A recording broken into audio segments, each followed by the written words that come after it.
I got the master's degree. I went back, got the master's degree, just did some amazing things. I wrote my first book, in 2016, 2017. So probably 6 books later now. I don't know. I lost count. Like, what's important to me is serving the women that he's called me to. That's the only thing that matters to me. I don't care what it feel like. I don't care what it look like. You know what I'm saying? That's all that matters to me. Is these women. I was telling one of my client friends, because it's so funny, they become my client friends. And I was telling Miss Jackie yesterday, shout out to Miss Jackie. I said, I think I cried with you more than any client I didn't have. And then I thought about, I said, nope, Kimberly Mallory, shout out to Chaplain Kimberly Mallory, because I think me and her cried, birthing out her book, helping her build her platform, showing the women how to use their voice, how to find their voice, and then how to use it, and then how to magnify it, and then how to leverage it. You understand what I'm saying?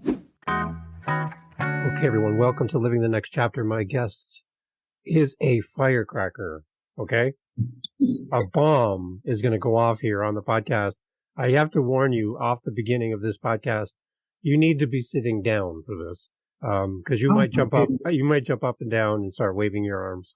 It might happen. And you're going to hear a story today about a passionate person with a very powerful story who is taking her message and helping many people. And I'm completely honored and am proud to have my guest with me today.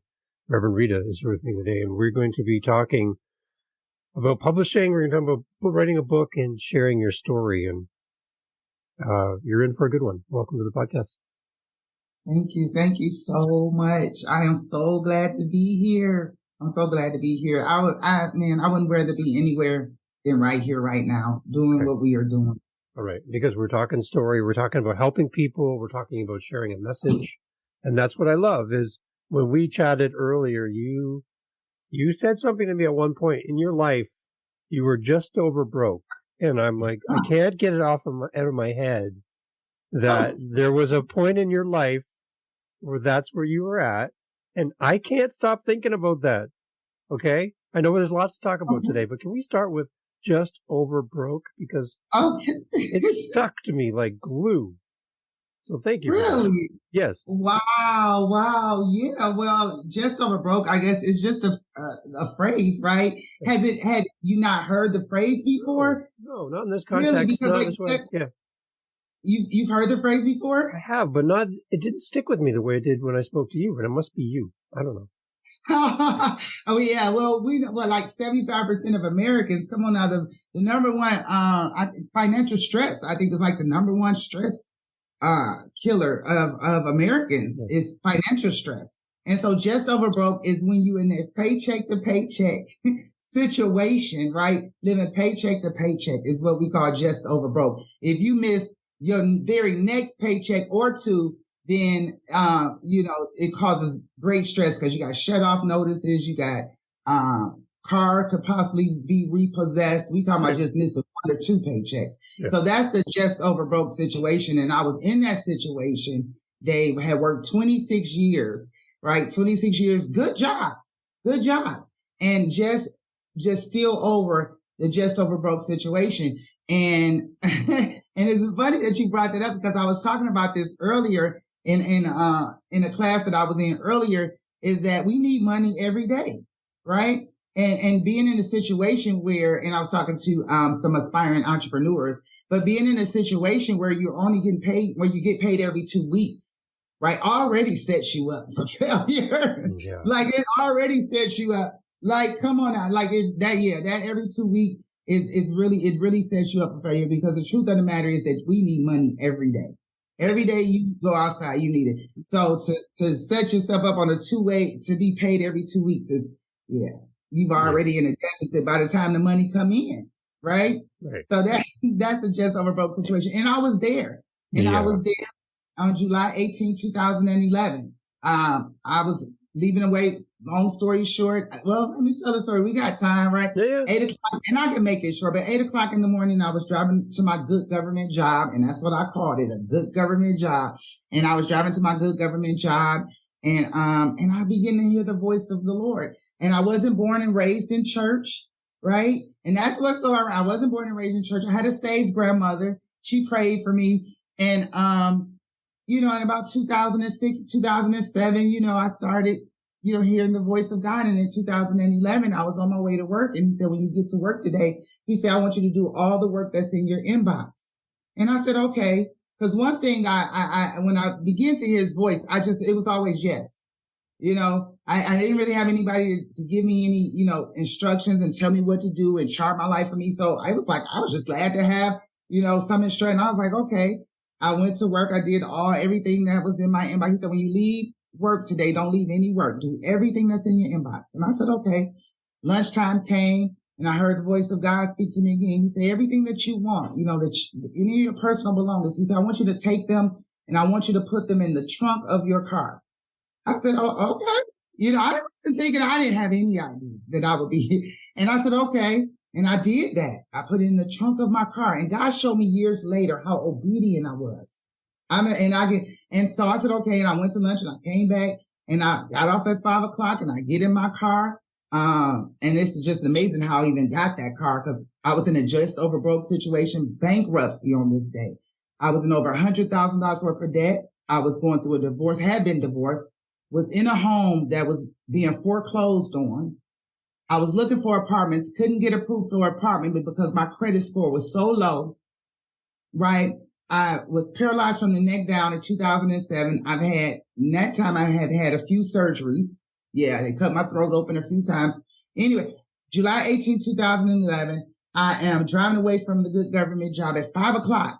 And I hear God speak to me. He said, when you drive away from here today, daughter, he said, don't you ever drive back here again. He said, and I promise you, Rita, he said, if you take care of my business, he said, I will take care of all of your business. I never drove back to that job. I didn't call them and tell them I wasn't coming. I was sick. It was on a Monday. July 18, 2011 was on a Monday. Years later, I put that testimony in every one of my books. This being my first bestseller, I put it in the back of the book there. Yeah. And it was years later, even still, sometimes he'll give me revelation, about that day. But years later, he said, he said, it was on a Monday. I called you on a Monday. He said, because I wanted to see if you was going to call. He said, and government jobs, if anybody know about working for the government, you don't really lose those. You would get fired for maybe drug use and fraternization with the client, but you can keep a good government job for a long time, and he said, you could have went back on Friday. You have all week to go back. You have all week. You could have went back. And you didn't. And I didn't even realize it. He spoke to me years later. He said, not only that, he said, you put everything in the trunk of your car. He said, you didn't put it in the back seat, the passenger side. Mm-hmm. And so that's all. Beloved, you are his business. And from that day to this day, I have been following the voice of God and serving his people. He called me as a servant leader. Mm-hmm. And I've been serving his people and positioning myself to do just that. Since then, since 2011, it's just my first book was called, I think I renamed it. but it's called From Small Coins to Big Bucks. And it talks about, that's my first book. It's not a paperback. It's a, ebook. Mm-hmm. And, it talks about the 5 strategies. He gave me 5 strategies to get out of that just over broke situation. And I talk about those strategies in that first book, From Small Coins to Big Bucks. Plus, I give wealth declarations. I think it's about 20 wealth declarations to speak. But yeah, that's how I get here. Supernaturally cancel debt, supernaturally cancel student loans, all of the things. I didn't even think I would go back to school. I graduated from Wayne State University, in 97 and, didn't ever want to go back to school, had a desire. And in 2015, he said to go back to school, get my master's degree in theology and call me as a licensed and ordained. I know, right? It's just crazy. Right. Crazy. And in that moment, on that Monday, you could have said, no, I'm going to stay at my job and do what I do. And right. You have a choice, even though the choice seemed clear in the moment to listen to that voice. Right. I talked to people, back when I had hair, I would be in the beauty shop and in the salon, and I would talk to women. I would tell them my testimony. I would, and they would tell me I couldn't do it. I couldn't do it. I didn't even think about it. It wasn't a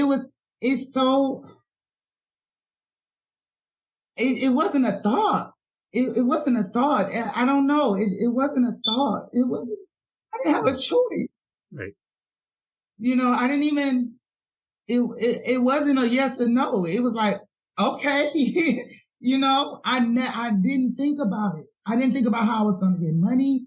I didn't think about calling them and saying I was sick or I didn't think about it. Yeah. I mean, what was there to think about? I had worked 26 years. It wasn't working. I had a bachelor's degree from one of the best schools in the country. Yeah.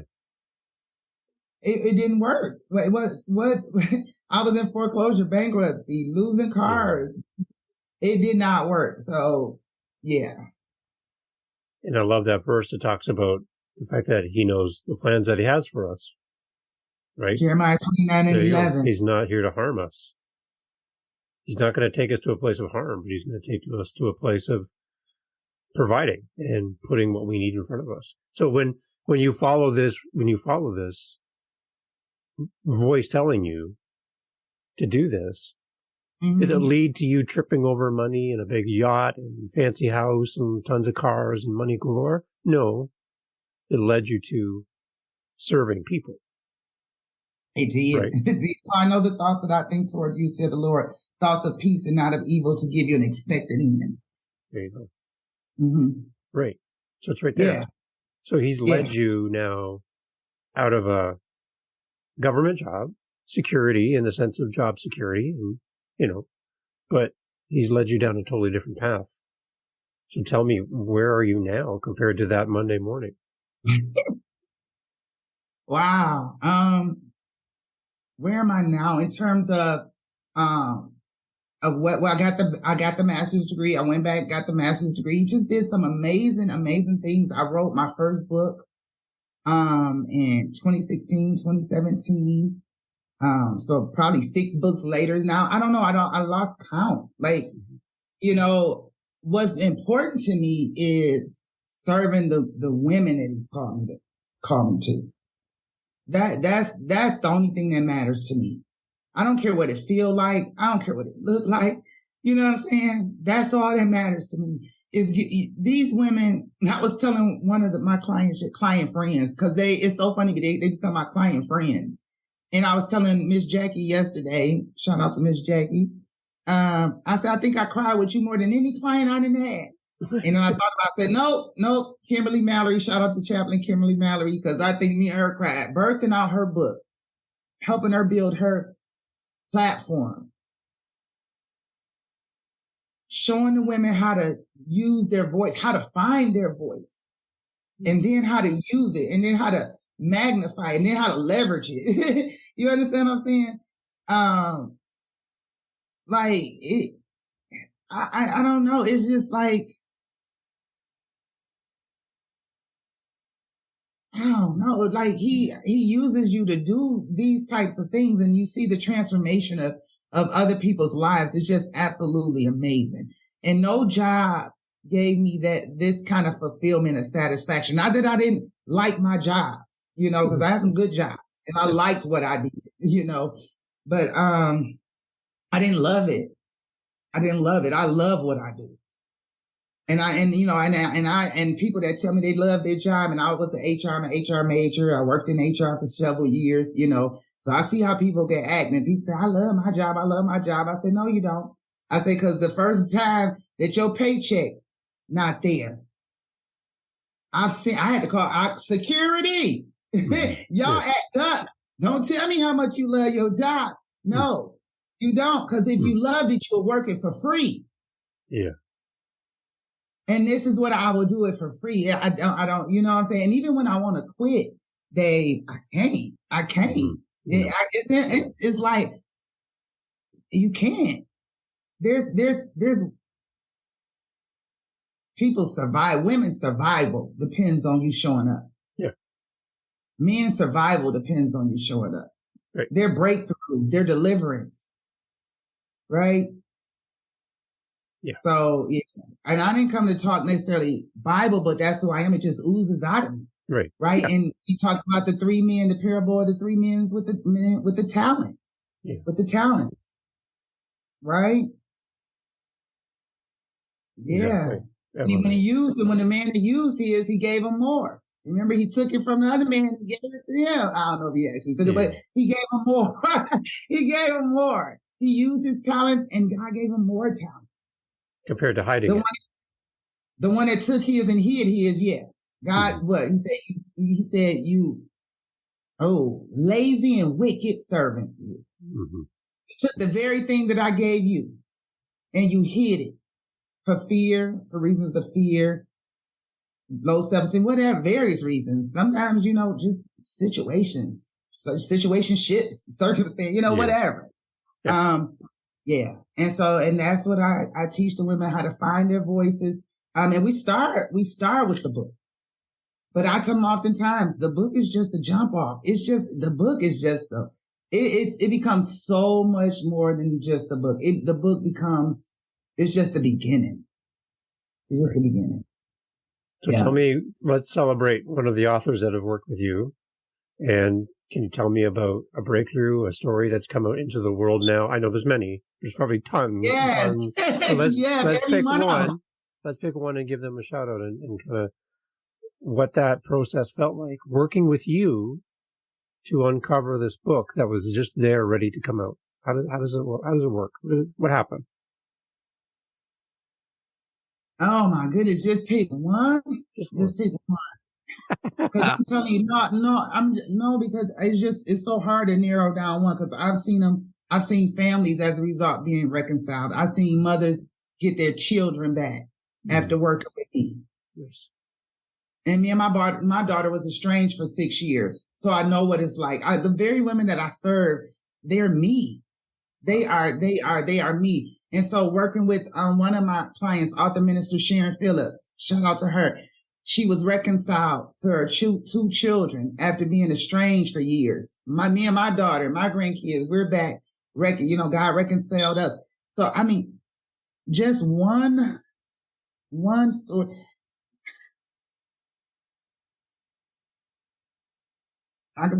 There's a couple books they're turning into movies.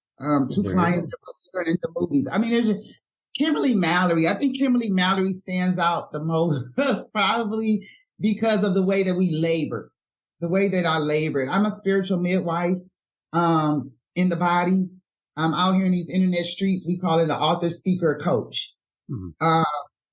But I'm a spiritual midwife, and the labor with her, it was intense. And not only that, it brought us together, and we're still doing work. And when I say that, she was a speaker at my live event. The impact of your story is a live event that I'm going to be taking around touring. And so she's one of the speakers. So and then she's on TV. She's the journalist. She's anchor, a journalist on my favorite childhood TV station, Channel 20 here in Detroit, WNYD. That's my favorite. I grew up watching that. So for me to be on, and all of my authors. So, when she got that position, she turned to me in the inbox. Reverend Rita, I'm bringing you along. Get it together. You coming, where your authors at? And so all of our authors, after they worked with me, they had the honor to be on local TV. Wow. And there was no further investment required. It was just working with me. So Kimberly Mallory taking her book, and she became, her book is called, There's No Scream. There's no scream in my voice. I got to get it, but I have it. There's no sound in my scream. That's the name of her book. And she became addicted to crack cocaine. I can't remember the years, but in her 40s, late 30s, early 40s, for 17 years. left for dead, gang rape, left in an alley, woke up in the hospital, local hospital with a Jane Doe tag on her, wrist, as they didn't know. So her story is just, wow. And as we were doing, and as we were writing the book, what happens to a lot of our authors, you start we teach them mindset and emotional intelligence, because it becomes, it can be very emotional, as they begin to write their stories. And then the families, oftentimes, a lot of our authors begin to have issues inside of him. What you gonna say in the book? Don't be telling all our business. You gonna use my name? What you saying? They go through a lot, and those that have been victims of childhood sexual abuse, by their father and or by their uncles, and now they writing a book telling it. The families are not real happy about it, but we get through it. We burn, labor is painful. It's bloody sometimes. Yeah. But we get through it, and they're the better for it. It's amazing. So again, let's go back to that government job for a moment. Was there any doubt at all in that process when you drove away that Monday with all your stuff in the trunk of your car? Was there an ounce of doubt, or was it a complete, I know where I'm going? No ounce of doubt. Ever, never, no doubt. I don't use certain words in my vocabulary. I learned over the years, I don't use certain words in my vocabulary because I don't do them. I don't worry. Like I'm not broke. So I don't use the word broke. I don't, no doubt at all. And I didn't, when I think about it today, in that day, it was a plan. It was a way out. No. It say, don't drive away from here and you take care of all my business. I believed it. Mm-hmm. I believed it. And I still believe it. I live on it. Yeah. I lost that house. And the Lord said, don't stop saying you lost it, say you left it. And that was the language. He started changing my language. Back then, stop saying you losing it. You ain't losing nothing. You leaving it. But this house, leaving that house, and I bought this house I'm in now for $4,000 cash. It's a mini mansion. Like a little mini mansion. No, there was no doubt. No regret. Nice. Because I think a lot of people struggle with doubt and they don't know how to get out of it. Right? Like I said, when I talk to women and I tell my story after, soon after I come out of it, and I was just telling them they was like, oh, I couldn't have did that. Oh my God. And I didn't realize then. That's when I started realizing that, oh, I did have a choice. Like I didn't realize until I would tell it to other people and they'd be like, girl, I could have never did that. And I'm like, oh, cause I never thought. I didn't. Amazing. I didn't think I would get money. I didn't think of it. There was no doubt, nothing. I said to the Lord, this is what I said on the freeway. Once I got in the freeway, because he spoke that to me, I was leaving the job, getting in my car, driving out of the parking lot. And I remember on the freeway saying, because remember I told you my credit score was so bad I couldn't get approved for an apartment. And I just remember saying, going up the Southfield Freeway, M39, I remember saying, okay, God, you said it, so I'm trusting you. I ain't got too many more $80 application fees. So you said it, and I'm trusting you to get me approved. I remember saying that because I had gotten denied for $80 application fees, $40 application fees. I was just over broke. Okay. Mm-hmm. I didn't have too many more application fees. The apartment that I ended up getting into was in a suburb. Posh. You're talking about, I said, I want a swimming pool. I had 2 swimming pools. I had a carport. I had 24-hour concierge, a fitness center, maintenance. And look, and they paid me to move into it. They gave me $1,200 to move into it. Like a first floor penthouse, 2 swimming pools. I promise you, I was there 1 year to the date, and that's a whole nother, that could be a whole nother, and it's telling you how God in that apartment, the amazing work that he did in that apartment.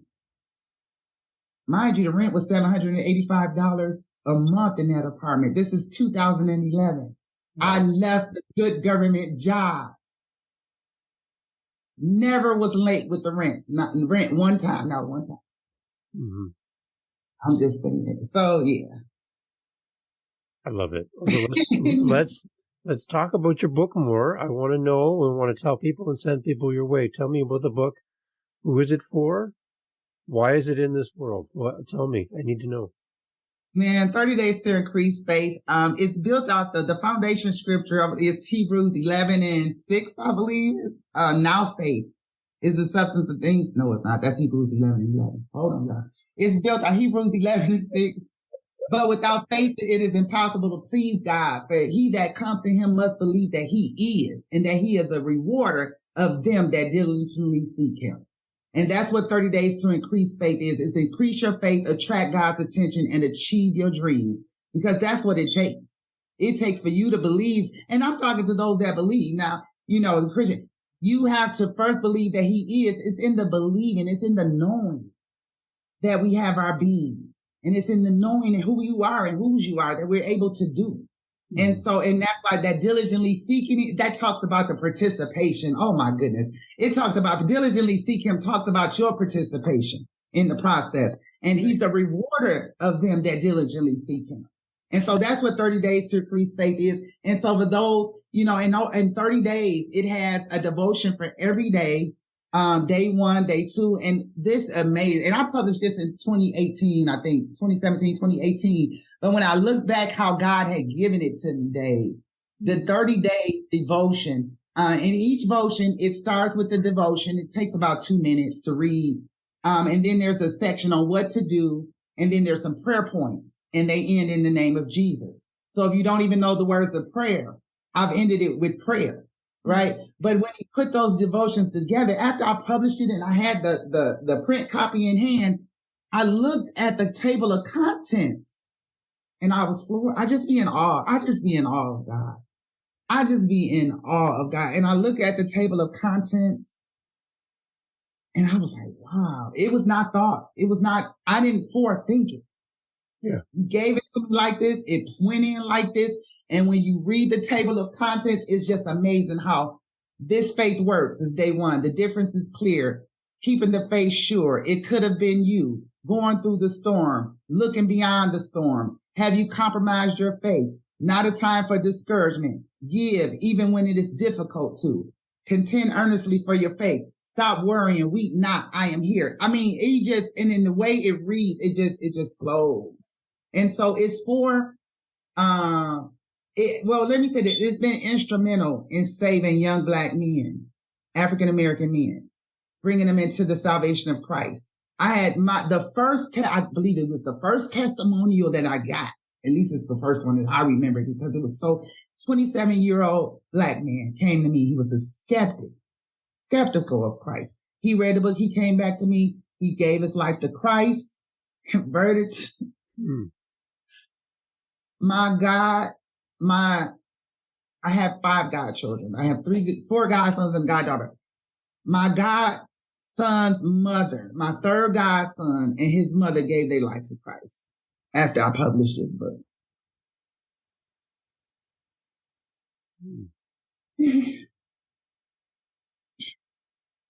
So yeah, man, it's real in the field. I'm just saying it's real. And,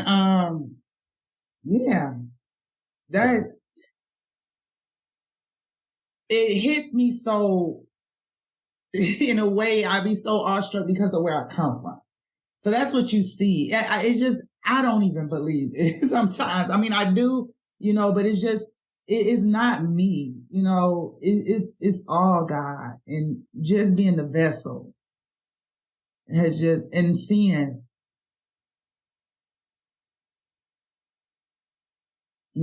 just seeing the women and the men. Mm-hmm.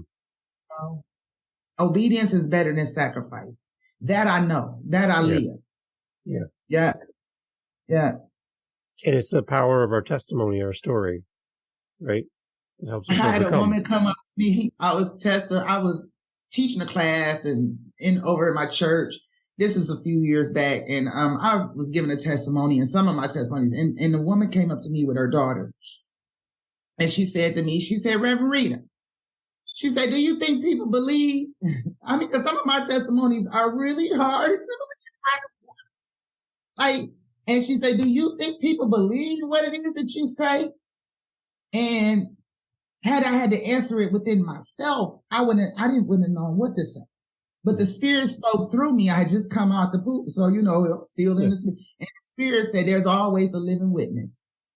And God told me that. He said, baby, to every testimony, we overcome by the blood of the Lamb and by the words of their testimony. And for every testimony that I have, God said there is a living witness.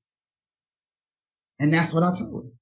And there he is. Still a living, every testimony I have, there's still a living witness to it. I love that. That's the beauty of God. Yeah. Okay, so the women that are listening to you, Reverend Rita, right now, they would love to work with you. They would love to learn from you and be a part of your group of amazing women. They're listening to us right now. And what I would like to do is I'm going to back away, and I want you to talk to them directly. This is one of your coaching classes now. Okay. I'm in the audience, and I would love for you to talk to them directly.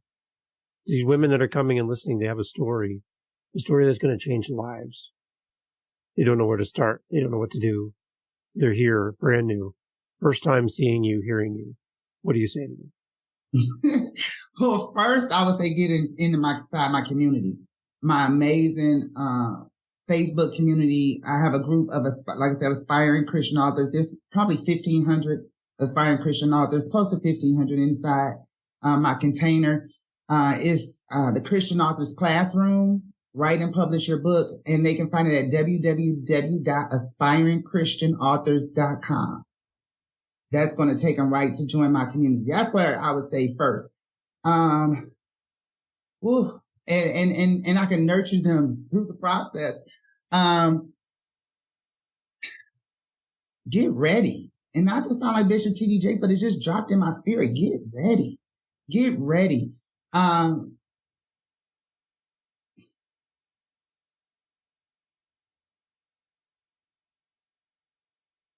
Because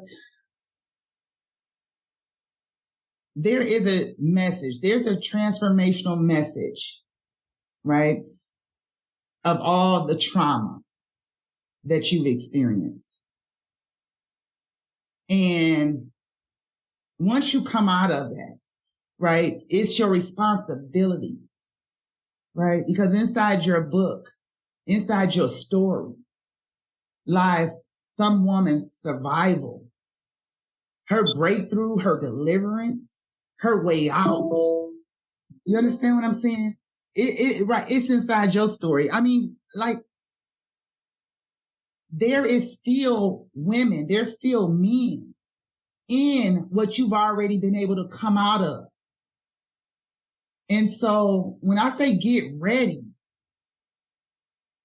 what I mean by that is overcome your fear, your false evidence appearing real. Overcome your anxiety, your low self-esteem, whatever you got going on, whatever issue, right? And understand that there is something powerful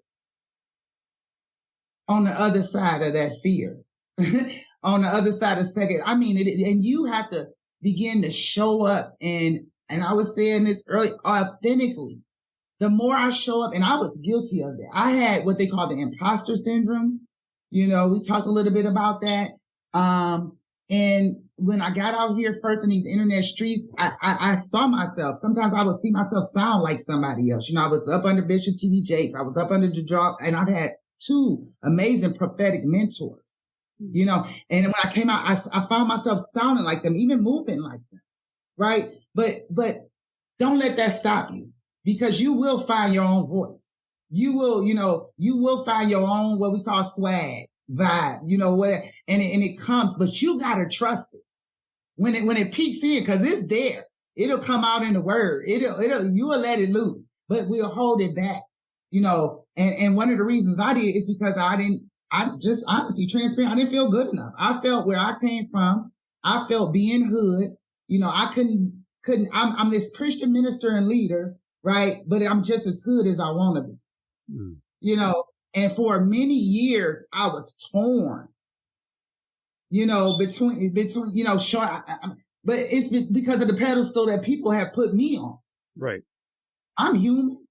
Yeah. You know, even though I'm called as a Christian, I'm human. I'm having the same human experience, even more so, I believe we do, because we're aware of the spiritual warfare that's going on. We're aware of a lot of things that, you know, just average, I think lay persons, you know, may not necessarily be aware of. And I think we, you know, so, but you have to overcome the fear, the anxiety, the lack of confidence and all of the things and show up as authentically you, because the more what I learned and what I saw, the more that I showed up as authentically me. And I'm talking about unapologetically. There was a time I went from imposter syndrome to showing up, you know, as myself, but then apologizing for it. You know what? Oh, I'm so sorry because I didn't mean to be that bold. No, I'm not. No, I don't apologize for it anymore, because those that are connected to me, those that are in my coaching containers, those that sign up for my classes, my programs, my courses, my webinars, they need it. They need me to be, you understand what I'm saying? Bold and tenacious and radical. And I stopped apologizing for it. I'm not mean. You know, but you'll have, you know, sometimes people have a way of making you feel, no, I'm not. I'm just as nice. In fact, I'm too nice. You know, I've been told. Anyway, so you have to show up authentically you. And I noticed that the more that I show up as my authentic self, just as hood as I want to be, the more that it resonates with the women that I'm called to. The more I got so many inbox. The last few weeks, I have been just showing up as myself. And the more I show up, the more inboxes I get from women say, oh my God, your live blessed me today. Wow, you were so real and transparent. One thing I love about Reverend Rita, she keep it 100, you know, and those people, they resonate with me. They resonate and they come in and I call them in, and I do that by showing up, being my authentic self. And I encourage every woman, because there's 7 billion people on the planet the last time I checked. There's 7 billion people. If you called to a small fraction of those people, you're not called to everybody, but you are called to somebody. And if it's just a small fraction of 7 billion people, that's a lot of people. They're looking for you. There's a woman in what you've been able to come out of. It's you have a responsibility to reach back. We leave nobody behind. I don't leave no sister behind. We reach back. You know what I'm saying? We pull them in. That's if they want to. Now they got to work, you know. But yeah, but we reach back, so we leave nobody behind. Wow!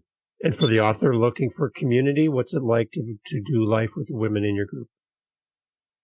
Amazing. These women, yeah, just a fraction of them. Absolutely amazing, because you see them going. I see women like Miss Jackie going from not even knowing how to go to Facebook Live to receiving copies of her book, you know, by His grace, a memoir of childhood sexual abuse and domestic violence. I see her showing up now as an empowerment coach. She's doing podcasting, and she's using Coach Q, using the strategy that I gave her. She just booked out her whole podcast for the year. Like, these women they're doing some amazing, absolutely amazing things.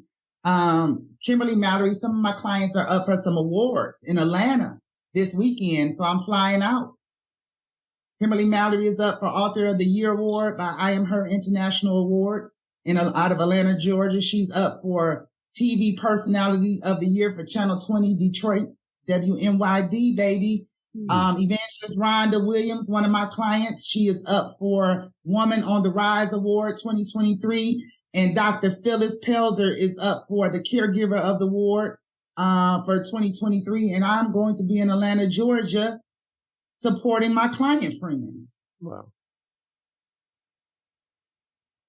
I love that you say client friends. That's one of my favorite things I've heard you say today is These are not just Yeah. people who pay to have time with you. They're your friends. Right? They ain't on my wall. Family. Look, they're not on my wall because they paid the invoice. I promise you, it's not because they paid the invoice. They're with me. I carry them with me. I carry Dr. Salathia Hollis with me. I watch her go from her book to her podcast, Empowerment Essentials, making a difference out here. It's just been amazing. Just so many success stories. The community is, I got big energy. I don't know if you get, I don't know. I'm like, but I got big energy because I got big dreams. Yeah. And that's what my community is like. We got big energy because we're seasoned. We up in there, Kimberly Mallory, they're in their 60s, but they still got big energy because we still have big dreams. Yeah. You said Jackie Williams, right? Jacqueline Williams. I had her on my podcast this week. Did you? The sweetheart. She did tell me that. I didn't put what the a two to sweetheart. She's my client, amazing. Miss Jackie. Oh, she's amazing. She was a totally different person than when I met her in October. There you go. Totally different person than when I met her in October. I hooked her up with your link. After I talked, we scheduled the podcast. Here, y'all, because whatever I know, they know. Thank you for that. What a story. Yeah. What a story. She's amazing. I pass on the resources. I pass on. I pass it. I don't keep it to myself. I pass it on. Them are my client friends. Yeah. So her episode's coming out just before this one. I told Miss Jackie about this podcast. She didn't tell me. I love it. Yeah, her episode's coming out just before yours. So what a great marriage. And the fact that you brought her name up, I'm like, wow, that's amazing. Yeah, wonderful. And she's not the same woman I met in October. She mentioned me. I think she did say she shouts me out all the time. So I don't know. She's been doing a lot of stuff. It's amazing. Okay, so Reverend Rita, thank you for making time. I know we could spend the next week on this podcast talking about all the great things that God's done and where He's taking you. What do you see coming in the future for yourself? Do you have a thing? Do you see something coming over the next horizon for you? What you mean in business, personal? Yeah, for you as a person. What's next? What's coming? Something's got to be on your heart. Oh, what's all of it. What's important to me is that I finally act like I deserve what it is I desire. My whole mindset to change, and all of it's possible. What's coming in? What am I, bringing in now? My Sunday dinner love. Let me tell you, this is something I've been wanting to do for a few years now. I want to have Sunday dinner.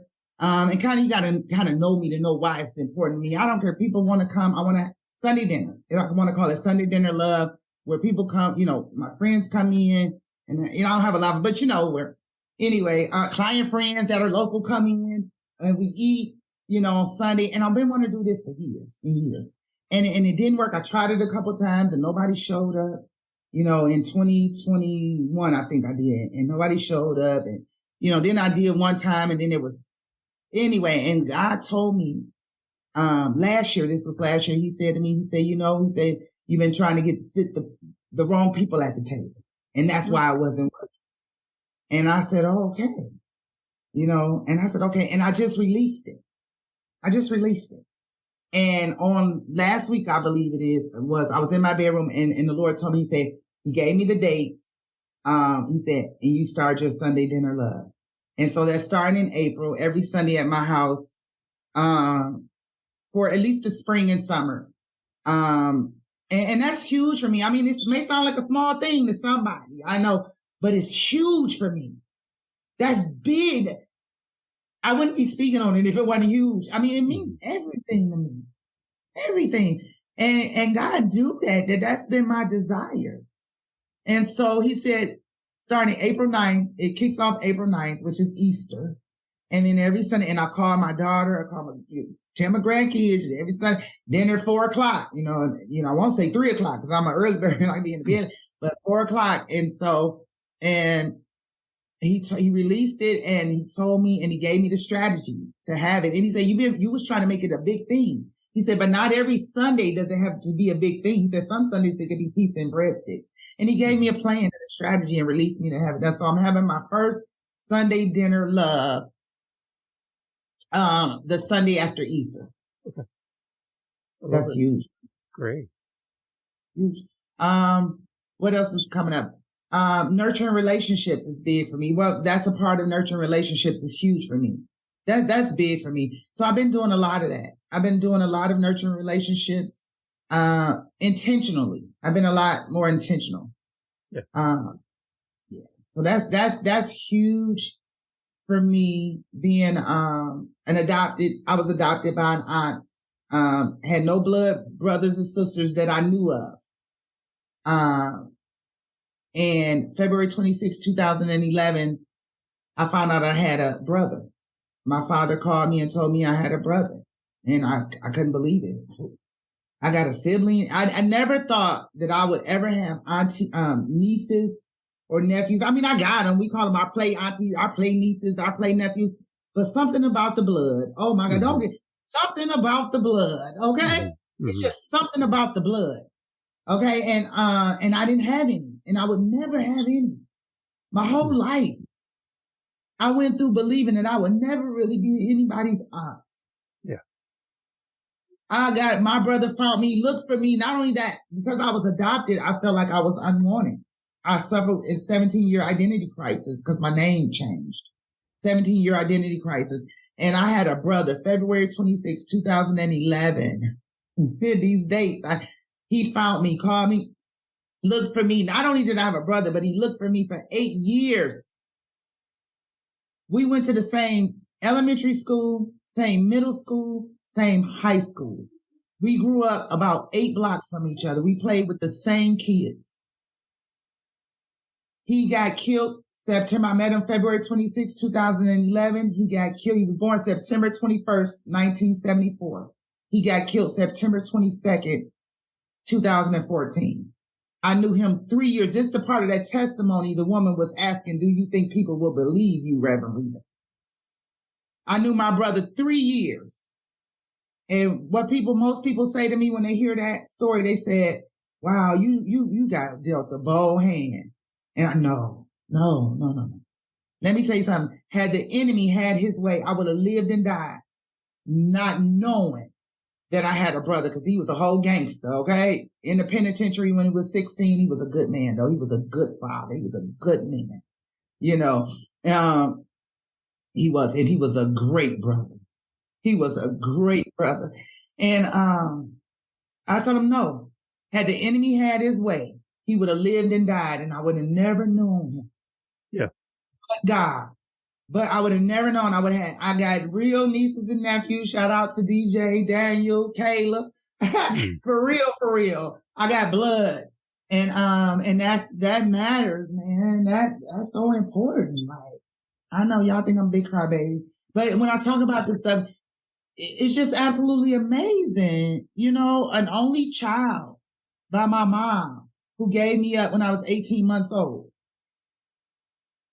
So yeah. And I love my sisters, but they my cousins. They my first cousins, but we were, and that's just a whole nother podcast. Because my sister cousin was born June 18, 1970, and I was born June 19, 1970. 2 sisters pregnant at the same time, had their babies one day apart. We grew up like twins, but she's actually my first cousin. Yeah, so blood, knowing that I had biologically and a whole brother was that was just a miracle. Nobody but God. So that's it. And I know I don't have no, I'm good. Like I tell them all the time, nope, I was not dealt the bold hand. I'm telling you, God has been good to me. I am good. Your story, there is a transformational message out of all the trauma that you have gone through. Whatever the enemy has tried to take you under. I was telling, and I'm gonna get off of here. I was telling the women yesterday, I said, we can walk on water. We do walk on water. We do it every day. We walk on water. We walk on top of it. The very thing that the enemy tried to use to take us under. Come on now, you walking on top of it every day. You walk on water. I went to South Carolina, and I say that because I went to South Carolina years ago, Hilton Head. And I was at the beach, at the ocean, and I tried to, because I believe God so much, Dave. I believe I could have walked on the water. And I was out there, hey, and then he told me though, you do it every day. Satan tried to kill you, steal, destroy you, drown you. And you walk on, so it's important for you to identify the transformational message of your trauma. And that's it. I'm in on that. Reverend Rita, thank you for being part of this podcast. I don't think there's very many people sitting down right now.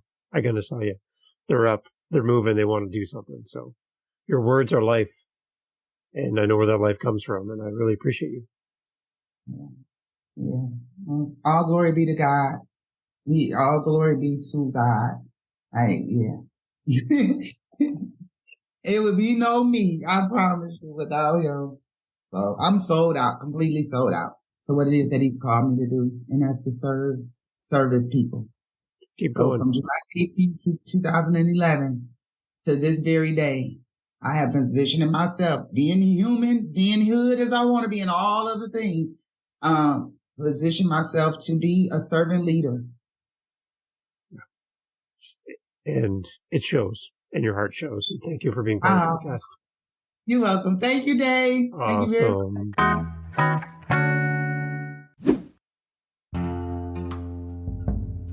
Jumping here at the very end, I want to thank you for coming. We have listeners around the world, and I got to tell you, as a podcaster, it is so great to hear back from the people who listen to the show. Now, you are still here. The podcast's over. We're sweeping up and putting the chairs away. You're still here. So, hi. I would love to talk to you. No, I really, really would. I would love to hear your voice. I would love to hear from you through email. You can do all that at livingthenextchapter.com. I say it fast because I love it. Living the Next Chapter. It's the name of the podcast. .com. How's that for easy? Right? So come on over there and let's have a conversation. You can set up time in my calendar. You can, air quote here, book time in my calendar, book next chapter. Let's have a conversation. Thanks for being here. See you on the next one. Cheers.